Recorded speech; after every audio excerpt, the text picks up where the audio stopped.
अभी वाणी में बता रहे थे जैसे बच्चा माँ की गर्भ से पैदा होता है, लेकिन परमात्मा स्वयंभू है, वो स्वयं प्रकट होता है। और गुरु हमें नित्य के सत्संग में यही तो बताते हैं, कैसे अपने अंदर से आप परमात्मा को प्रकट करेंगे, कैसे करेंगे। डेली के सत्संग में, डेली जब आप पुरुषार्थ करेंगे, डेली का प्रैक्टिस जब करेंगे, तो एक ना एक दिन आपके अंदर परमात्मा के पांचों गुण प्रकट हो जाएंगे। आपको पता ही नहीं चलेगा कि कैसे वो परमात्मा हमारे अंदर से प्रकट हुआ। परमात्मा क्या है? परमात्मा। आत्मा तो सबके भीतर है। जो मैं हूँ सो तू है, मुझ में तुझ में भेद कैसा। सबसे पहले दिन जब आप सत्संग में, गुरु जी यही तो बताते हैं ना, जो मैं हूँ सो तू है ही भगवान। बहुत से लोग कहते हैं, गुरु जी बताते हैं है ही भगवान। कहाँ भगवान है? इतने दिन से सत्संग में बैठ रहे हैं लेकिन पता ही नहीं चल रहा भगवान कहाँ है। उसके लिए गुरु जी ने बहुत अच्छा बताया, जब डेली का प्रैक्टिस, डेली का अभ्यास करेंगे, डेली आकर सत्संग में बैठेंगे, तो धीरे धीरे जब आपके अंदर के विषय विकार मिटते जाएंगे। एक दिन में ये नहीं होगा, वर्षों की मेहनत होती है, अथक प्रयास, अथक परिश्रम करना पड़ता है।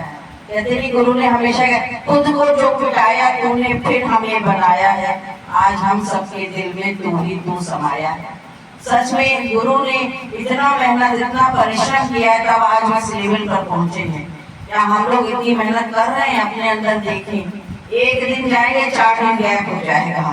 थक गए, एक सत्संग लेते हैं 4 घंटे हो जाते, लगता सच में। और गुरु सुबह से उठते हैं रात तक, कितने टाइम सत्संग लेते हैं, लोगों को मतलब फ्री ऑफ कॉस्ट बांट रहे हैं ज्ञान, कोई भाई पैसा नहीं।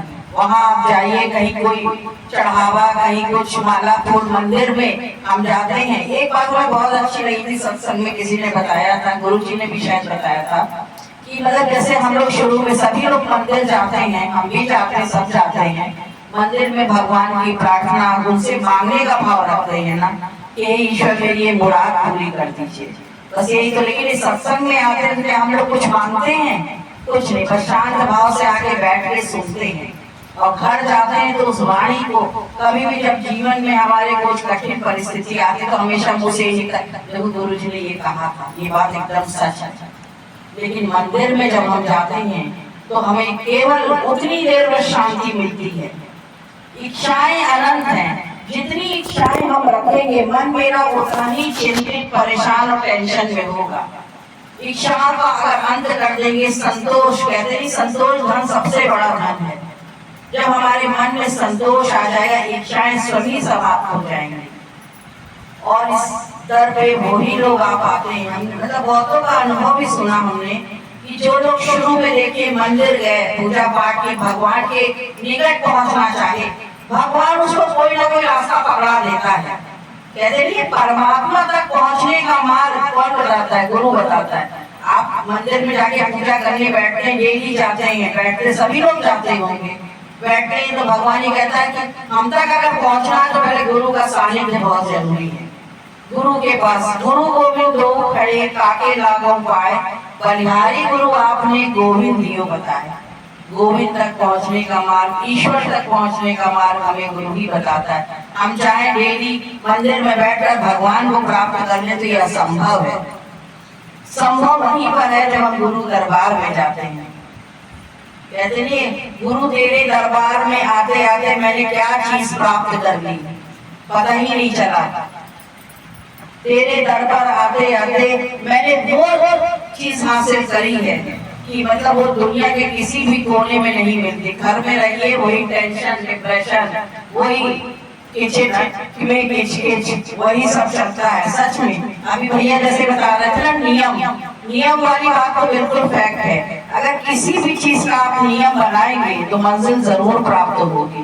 वो जो जेठानी देवरानी वाला था, मंदिर में जाती थी दिया जलाने, दोनों एक दिया जलाने जाती थी, दूसरा उसको बुझाने जाती थी। एक दिन बहुत तेज बारिश हो रही थी तो जो जाती थी जलाने, उसको सोचा इतनी बारिश हो रही है कैसे जाए भाई।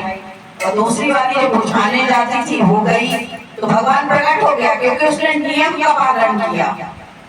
इसलिए कहते हैं नियम बहुत जरूरी है, और टाइम की पंक्चुअलिटी तो बहुत जरूरी है। टाइम से हम कोई भी कार्य करेंगे तो भगवान कहते नहीं, भगवान भक्त के भाव का भूखा होता है। आप मंदिर में या जैसे सत्संग का एक टाइम निश्चित है, अगर उस टाइम पर आप जाएंगे तो गुरु की नजर में रहेंगे। गुरु देखेंगे ये भक्त मेरा हमेशा, क्यों कहते हैं मेरा बेस्ट स्टूडेंट, क्यों तो रेगुलर है, वो टाइम से आता है, वो पंक्चुअल है। भगवान के मंदिर में भी, अगर आप घर में भी मंदिर है, अगर आप उस टाइम पे मंदिर में दिया ना, तो भगवान भी भक्त का इंतजार करता है। अगर आप 6 बजे मंदिर जाते हैं, आप 6 बजे जाइए मंदिर को, आप देखिए जो चीज आपको मिलेगी आप कह नहीं सकते उसका। 6 बजे का नियम, एक दिन 6 बजे, एक दिन 12 बजे, एक दिन 10 बजे। तो भगवान कहते भक्त का तो कोई नियम ही नहीं है, वो भी अपनी आंखें बंद कर लेता है। तो इसलिए भगवान की ये, गुरु जी की ये बात बिल्कुल सच है कि नियम, टेम और तीसरा क्या बोला, भक्ति। भक्ति तभी होगी जो आप नियम का पालन करेंगे। भक्त भगवान के निकट तभी तो पहुंचेगा जब वो नियम का पालन करेगा। भाव का भूखा है, भाव भी एक सारे भाव से जो हमें बचे उसका बेड़ा पार है। गुरु जी यही बताते हैं, आप भाव से बस बचिए। कोई पैसा नहीं यहाँ लगना है, कोई पाई पैसा, कोई यहाँ पर भेदभाव नहीं है। गरीब अमीर, रुपए पैसे, कोई चढ़ावा, कोई भेद नहीं है, कुछ भी नहीं है, केवल भाव। अपने मन की करो सफाई, तभी देगा प्रीतम दिखाई। अपने अंतःकरण के विषय विकारों को जब हम धीमे धीमे धीमे धीमे वहां बैठकर खत्म करेंगे, तभी हमारे अंदर से परमात्मा प्रकट होगा। अन्यथा आप चाहे जितनी बार भी सत्संग जाइए, थोड़ा बहुत तो परसेंटेज सब में कम होगा, बहुत ज्यादा तो नहीं, लेकिन धीमे धीमे वर्षों की मेहनत चाहिए, एक दिन के प्रयास से नहीं होगा ये अभी। और इस मार्ग पर आपको किसी से कंपैरिजन नहीं करना, तुलना नहीं करनी। देखो उसने मंजिल कितनी जल्दी प्राप्त कर ली, वो गुरु का प्रिय शिष्य बन गया। मैं तो रोज आता हूँ, कभी मैं प्रिय शिष्य नहीं बना, कुछ तो कमी होगी ना। कहते नहीं है, अपने अंदर झांक के देखिए बुराई आपके अंदर कितनी है। बुरा जो देखकर मैं चला, बुरा न मिला कोई, जो तन झांका आप ना मुझसे बुरा न कोई। बुराई सबके अंदर होती, किसी में परसेंटेज ज्यादा है, किसी में कम है। हम दूसरों की बुराई को ना देखकर अपने अंदर को देखें। हो सकता है कि जो वो दूसरा कह रहा सच है, माने या ना माने, लेकिन अंदर से एहसास जरूर करना चाहिए इस बात का। और गुरु के लाख लाख शुक्राने, लाख लाख थैंक्स है, जो कि मतलब हम लोग को इस दर से जोड़े हुए हैं। कोई प्रेमी जन अगर नहीं भी पहुंचता है थोड़े दिन, तो जरूर वो कहीं ना कहीं किसी माध्यम से अपनी पुकार पहुंचाते जरूर है। अगर आप गुरु जी को फोन करिए, 1 घंटे पे फोन उठा ले तो कितना मन खुश हो जाता है। देखो गुरु ने तुरंत मेरी पुकार सुनी।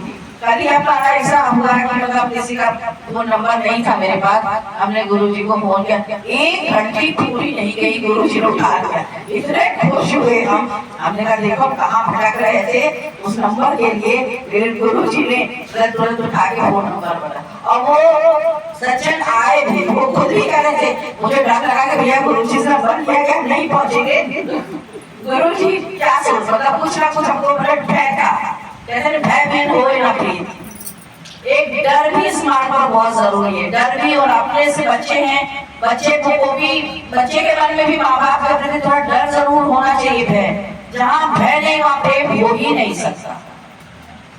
इसलिए अगर आप चाहते, कहते नहीं गुरु जी प्रेम ही परमात्मा, जितना प्रेम किसी से करेंगे परमात्मा के गुण आपके अंदर स्वतः प्रकट होने लगेंगे। इसलिए सबको इस घर में आना चाहिए और गुरु के वचनों को बड़ा भाव होकर आत्मसात करना चाहिए, अपने जीवन में लगाइए। और जब तक आप जीवन में लगाएंगे नहीं, तब तक लोगों को उस ज्ञान को बांट भी नहीं पाएंगे। और तभी वो ज्ञान दूसरों को लगेगा जब आपके जीवन में वो उतारा गया होगा।